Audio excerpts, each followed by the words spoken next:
രണ്ടാമതൊന്നും ആലോചിക്കാതെ കഴിഞ്ഞ 7 മാസത്തെ രാഹുൽ ഗാന്ധിയുടെ പെർഫോമൻസ് വെച്ച് പറയാം. രാഹുൽ ഗാന്ധി ഇന്ത്യൻ രാഷ്ട്രീയത്തിൽ പ്രതിപക്ഷ നേതാവ് എന്നുള്ള രീതിയിൽ ബിഗ് സീറോ ആണ്. ഞാൻ പറയുന്ന ബിഗ് സീറോ അഭിപ്രായത്തോട് നിങ്ങൾ യോജിക്കുന്നുണ്ടെന്നുണ്ടെങ്കിൽ കമന്റ് ബോക്സിൽ 0 എന്ന് കമന്റ് ചെയ്യുക. എന്നാൽ ഈ പറ്റാത്ത പണിയായിട്ടുള്ള രാഷ്ട്രീയം ഉപേക്ഷിച്ചിട്ട് രാഹുൽ ഗാന്ധി വേറെ വല്ല പണിക്ക് വരുന്നെങ്കിൽ ഇപ്പോൾ 5-6 വർഷത്തെ എക്സ്പീരിയൻസ് സർട്ടിഫിക്കറ്റ് എങ്കിലും കൈ കിട്ടിയത്. കേരളത്തിലുള്ള കുറേ മീഡിയക്കാരിരുന്ന് രാഹുൽ ഗാന്ധി സ്നേഹത്തിന്റെ കട എന്നൊക്കെ പറയുന്നത് നമ്മുടെ രാജ്യത്തിന്റെ പ്രതിപക്ഷ നേതാവായിട്ടുള്ള രാഹുൽ ഗാന്ധിയെ പലരും വിലയിരുത്തുന്നതായിട്ട് ഞാൻ കാണുന്നില്ല. കഴിഞ്ഞ 7 മാസമായിട്ട് ഈ രാജ്യത്തൊരു പ്രതിപക്ഷ നേതാവിന്റെ പോസ്റ്റ് ഇരിക്കുന്ന ഒരാളാണ് രാഹുൽ ഗാന്ധി. ഇന്ന് രാഹുൽ ഗാന്ധിയെ പാർലമെന്റിൽ അനുരാഗ് ഠാക്കൂർ എന്ന് പറയുന്ന കേന്ദ്രമന്ത്രി 0 എന്നുള്ള പേരിൽ വലിയ രീതിയിൽ ആക്ഷേപിക്കുന്ന കണ്ടു. അപ്പോൾ നമുക്ക് വിചാരിച്ചു രാഹുൽ ഗാന്ധി അത്ര 0 ആണോ, അല്ലെങ്കിൽ പുള്ളിക്കാരുടെ പെർഫോമൻസ് എങ്ങനെയുണ്ട് എന്ന് നമുക്ക് നോക്കാം. കേരളത്തിലെ മീഡിയക്കാരുടെ ഒരു പ്രത്യേകത എന്ന് പറയുമ്പോൾ രാഹുൽ ഗാന്ധിക്ക് വലിയ സപ്പോർട്ട് കൊടുക്കുന്ന ആൾക്കാരാണ് കേരളത്തിലെ മീഡിയക്കാർ.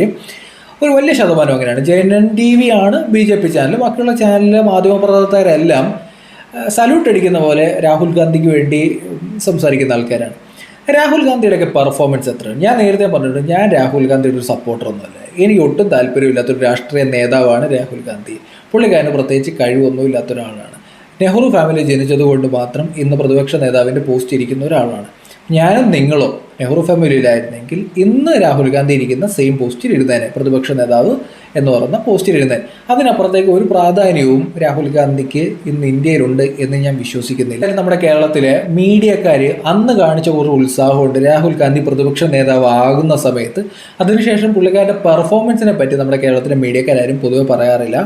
രാഹുൽ തന്നെ പ്രതിപക്ഷ നേതാവ്, സ്പീക്കർക്ക് കത്ത് നൽകി സോണിയാഗാന്ധി എന്നുള്ള രീതിയിൽ മനോരമയാണ് ഈ വാർത്ത കൊടുത്തിരിക്കുന്നത്. ഇപ്പം ഇങ്ങനെയാണ് കൊടുത്തിരിക്കുന്നത്: രാഹുൽ ഗാന്ധി പ്രതിപക്ഷ നേതാവ്, ഇന്ത്യ സഖ്യ യോഗത്തിൽ ഇത് സംബന്ധിച്ച് തീരുമാനമെടുത്തത് രാഹുലിനെ പ്രതിപക്ഷ നേതാവായി നിയമിക്കണമെന്ന് ആവശ്യപ്പെട്ട് പാർലമെന്ററി പാർട്ടി നേതാവ് സോണിയാഗാന്ധി അമ്മ സ്പീക്കർക്ക് കത്ത് നൽകി. രാഹുൽ ഗാന്ധി പ്രതിപക്ഷ നേതാവാകണമെന്ന് ആവശ്യപ്പെട്ട് പ്രവർത്തന സമിതിയും ഐക്യകണ്ഠേന പ്രമേയം പാസ്സാക്കി. അവരുടെ ഫാമിലി പാർട്ടിയാണ്. അമ്മയും മോനും ഒരു തീരുമാനം എടുത്തു കഴിഞ്ഞാൽ കൈയടിക്കുക എന്നുള്ളതാണ് ഈ സമിതിയുടെയൊക്കെ ഒരു ഉദ്ദേശം.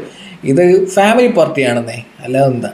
പ്രതിപക്ഷ നേതാവായില്ലെന്നുണ്ടെങ്കിൽ ഉത്തരവാദിത്തങ്ങളൊക്കെ രാഹുൽ വിമുഖത കാട്ടുമെന്ന് ആക്ഷേപം ശക്തമാകുമെന്നായിരുന്നു പാർട്ടിയുടെ വിലയിരുത്തൽ. പ്രതിപക്ഷ നേതാവ് എന്ന നിലയിൽ ദേശീയ രാഷ്ട്രീയത്തിൽ നടക്കുന്ന പ്രധാന ഇടപെടലുകൾ രാഹുലിൻ്റെ പ്രതിച്ഛായ മെച്ചപ്പെടുത്താൻ സഹായിക്കുമെന്നും ഇന്ത്യ സഖ്യത്തിലെ കക്ഷികൾക്കിടയിലും സ്വീകാര്യത വർദ്ധിപ്പിക്കുമെന്നും മുതിർന്ന നേതാക്കൾ ചൂണ്ടിക്കാട്ടി. ഇതോടെ പ്രതിപക്ഷ നേതൃസ്ഥാനം ഏറ്റെടുക്കാൻ രാഹുൽ തയ്യാറാവുകയായിരുന്നു എന്നുള്ള രീതിയിലൊക്കെയാണ് അവർ വാർത്ത കൊടുത്തിരിക്കുന്നത്. ഇനി താഴേക്ക് വരാൻ നേരത്ത് കുറച്ചുകൂടെ വ്യത്യസ്തമായ രീതിയിലൊരു വാർത്ത വരുന്നത്: ഭാരത് ജോഡോ യാത്രയിൽ ജനങ്ങളുമായി അടുത്തിടപഴകി ആവശ്യങ്ങൾ മനസ്സിലാക്കി രാഹുൽ അക്കാര്യങ്ങളാണ് തെരഞ്ഞെടുപ്പ് പ്രചരണ വിഷയങ്ങളാക്കിയത്.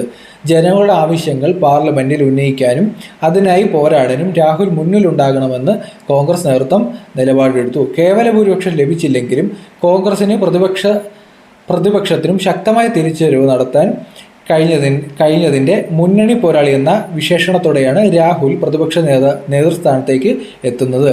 2019 തോൽവിയുടെ ഉത്തരവാദിത്തം ഏറ്റെടുത്ത് പാർട്ടി പ്രസിഡന്റ് പദം രാഹുൽ ഒഴിഞ്ഞിരുന്നു. പാർട്ടി വിട്ടവരെ അവഗണിച്ചും ഒപ്പം നിന്നവരെ ചേർത്ത് പിടിച്ചുമായിരുന്നു പിന്നീട് രാഹുലിൻ്റെ പോരാട്ടം. രാഷ്ട്രീയത്തിൽ രാഹുൽ എത്തിയിട്ട് 20 വർഷം പിന്നിടുന്നു. 10 വർഷം അധികാരമില്ലാതെ നടത്തിയ പോരാട്ടങ്ങൾക്കൊടുവിലാണ് പ്രതിപക്ഷ നേതാവ് എന്നുള്ള പോസ്റ്റിലേക്ക് രാഹുൽ ഗാന്ധി എത്തി. ഇതിനുശേഷം രാഹുൽ ഗാന്ധിയുടെ പെർഫോമൻസ് ആനമൊട്ട പരിപാടിയാണ്. ഇന്ന് അനുരാഗ് ഠാക്കൂർ എന്ന് പറയുന്ന കേന്ദ്രമന്ത്രി ഡൽഹി തെരഞ്ഞെടുപ്പുമായി ബന്ധപ്പെട്ട് 0 എന്നുള്ള പേരിൽ രാഹുൽ ഗാന്ധിയെ എടുത്തിട്ട് കൊടയെന്ന് കണ്ടു പാർലമെൻറ്റിൽ. ഇത് ഞാൻ കണ്ടുകൊണ്ടിരിക്കുകയാണ്. അതിൻ്റെ വീഡിയോസ് ക്ലിപ്പൊക്കെ ഇപ്പോൾ അവൈലബിൾ ആണ്. അപ്പോൾ ഇതുപോലെ ഇന്ത്യൻ രാഷ്ട്രീയത്തിൽ ഒരു പരാജയമായിട്ടാണ് രാഹുൽ ഗാന്ധി നിൽക്കുന്നത്. പ്രതിപക്ഷ നേതാവിൻ്റെ സ്ഥാനം കിട്ടിയിട്ടോ ഈ തെരഞ്ഞെടുപ്പിൻ്റെ പ്രത്യേകത അറിയായിരുന്നു. 2027 ഓവർ കോൺഫിഡൻസ് ചെയ്യുന്ന മോദി ഒന്ന് വിറച്ച തെരഞ്ഞെടുപ്പായിരുന്നു. അന്ന് മോദി ജയിച്ചെങ്കിലും മോദിയും ജനങ്ങളെ കാണാൻ വരുന്നൊരു പരിപാടിയുണ്ട്. എല്ലാ തെരഞ്ഞെടുപ്പ് കഴിയുമ്പം BJPയുടെ ഓഫീസിൽ വന്നിട്ട് ജനങ്ങളെ കണ്ട് സംസാരിക്കുന്ന ഒരു പരിപാടിയുണ്ട്. ആ പരിപാടിയിൽ വന്ന് നിൽക്കുന്ന മോദിയുടെ ബോഡി ലാംഗ്വേജ് കണ്ടാൽ നിങ്ങൾക്കറിയാം മോദി പതറിയായിരുന്നു നിന്നത്. എന്നാൽ മോദി ഇപ്പോൾ എല്ലാ തെരഞ്ഞെടുപ്പും അവർ തിരിച്ചു പിടിച്ചുകൊണ്ടിരിക്കുകയാണ്.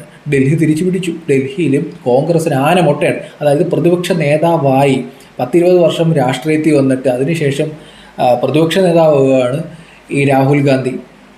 എന്നിട്ട് ഡൽഹിയിൽ അവർക്ക് ഒരു സീറ്റ് പോലും, ഒരു നിയമസഭാ സീറ്റ് പോലും പിടിക്കാൻ പറ്റുന്നില്ല. രാഹുൽ ഗാന്ധി ഇരുന്ന് സംസാരിക്കുന്ന, ജീവിക്കുന്ന, ഉറങ്ങുന്ന അവരുടെ ഓഫീസുള്ള ഡൽഹിയിൽ രാഹുൽ ഗാന്ധിക്ക് ഒരു ചുക്കും ചുണ്ണാമ്പം ചെയ്യാൻ പറ്റിയിട്ടില്ല. അവിടെ തന്നെ പരാജയമാണെന്ന് മനസ്സിലാക്കാം. കാരണം പ്രതിപക്ഷ നേതാവായതിനു ശേഷം ഒരു തരംഗവും രാഹുൽ ഗാന്ധിക്ക് ഉണ്ടാക്കാൻ പറ്റുന്നില്ല. ഇനി ഒരു ക്ലിയർ ആയിട്ടൊരു എക്സാമ്പിൾ എന്ന് പറഞ്ഞാൽ ഹരിയാനയിൽ 2 തെരഞ്ഞെടുപ്പിൽ BJP ജയിച്ചു, 3ാമത്തെ തെരഞ്ഞെടുപ്പിലേക്ക് വരുമായിരുന്നു. അവിടെയും BJP ജയിക്കുന്നു. സാധാരണ 2 തെരഞ്ഞെടുപ്പൊക്കെ കഴിയാൻ നേരത്തെ നാട്ടുകാർക്ക് മടുപ്പ് വന്നിട്ട് പ്രതിപക്ഷ നേതാവായിട്ട് രാഹുൽ ഗാന്ധി വന്നു, അതൊരു തരംഗമായി നിലനിൽക്കുകയാണെങ്കിൽ എങ്ങനെ പോയാലും അവിടെ കോൺഗ്രസ് സർക്കാർ വരേണ്ടതാണ്. കോൺഗ്രസ് പൊട്ടിപ്പൊളിഞ്ഞു. മഹാരാഷ്ട്രയിലേക്ക് വരാം. മഹാരാഷ്ട്ര വലിയ സ്റ്റേറ്റാണ്. അവിടെ കോൺഗ്രസ് എന്ന് പറഞ്ഞ പാർട്ടി ഇല്ലാത്തൊരവസ്ഥ പോയി. ഇന്ത്യ സഖ്യം എന്ന് പറയുന്ന സഖ്യം തന്നെ തച്ചുടച്ചു പോകുന്നൊരവസ്ഥ. അപ്പോൾ വലിയ ഭൂരിപക്ഷത്തിൽ മഹാരാഷ്ട്രയിൽ ഫട്നാവിസ് മുഖ്യമന്ത്രിയായി. ഇത് നമ്മൾ കണ്ടുകൊണ്ടിരിക്കുകയാണ്. പ്രതിപക്ഷ നേതാവ് എന്നുള്ള രീതിയിൽ ഒന്ന് വിലയിരുത്തി നോക്കിയാൽ മനസ്സിലാവും വമ്പം പരാജയമായി പോകുന്ന നമ്മുടെ രാഹുൽ ഗാന്ധി നമുക്കവിടെ കാണാം. വമ്പം പരാജയമായി പോവുമല്ലേ. ഇപ്പോൾ പ്രതിപക്ഷ നേതാവായിട്ട് അടുത്ത ഇലക്ഷൻ വരാൻ നേരത്ത് തിരിച്ചടിച്ച് കയറി വന്നിരുന്നെങ്കിൽ നമുക്ക് പറയായിരുന്നു രാഹുൽ ഗാന്ധി തരംഗം എന്ന് നമുക്ക് പറയായിരുന്നു. ഇതെന്താ നമ്മൾ കണ്ടുകൊണ്ടിരിക്കുന്നത്? രാഹുൽ ഗാന്ധി എന്ന് പറഞ്ഞ പ്രതിപക്ഷ നേതാവിന് ഒരു തരത്തിലും തരംഗം ഈ രാജ്യത്തുണ്ടാക്കാൻ പറ്റുന്നില്ല എന്നുള്ളതാണ്. ഇപ്പോൾ ഡൽഹിയിലേക്ക് നോക്കുക. ഡൽഹിയിൽ ലോക്സഭ ഇലക്ഷൻ വരാൻ നേരത്തെ 7 സീറ്റും BJP കിട്ടി. അതിന് മുമ്പുള്ള നിയമസഭാ സീറ്റ് നോക്കുകയാണെങ്കിൽ ആം ആദ്മി പാർട്ടി നേടിയെടുത്തു. അവിടെ BJP 8 സീറ്റേ ഉള്ളായിരുന്നു. അവിടെയും 0 ആയിരുന്നു കോൺഗ്രസ്.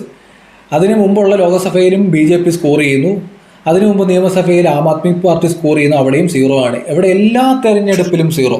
ഡൽഹിയിൽ കഴിഞ്ഞ 10-15 വർഷമായിട്ട് 12 വർഷമായിട്ട് ബിഗ് 0 ആണ് കോൺഗ്രസ്. ഇപ്പോൾ പ്രതിപക്ഷ നേതാവ് സ്ഥാനം കിട്ടി, എന്നിട്ട് എന്താണ് ഏതെങ്കിലും ഒരു സ്റ്റേറ്റിൽ പ്രതിപക്ഷ നേതാവ് സ്ഥാനം കിട്ടിയതിൻ്റെ ഒരു തരംഗം ഉണ്ടാക്കാൻ ഈ രാഹുൽ ഗാന്ധിക്ക് സാധിച്ചു? ഇപ്പോൾ കാശ്മീരിലെ കാര്യം നോക്കുക.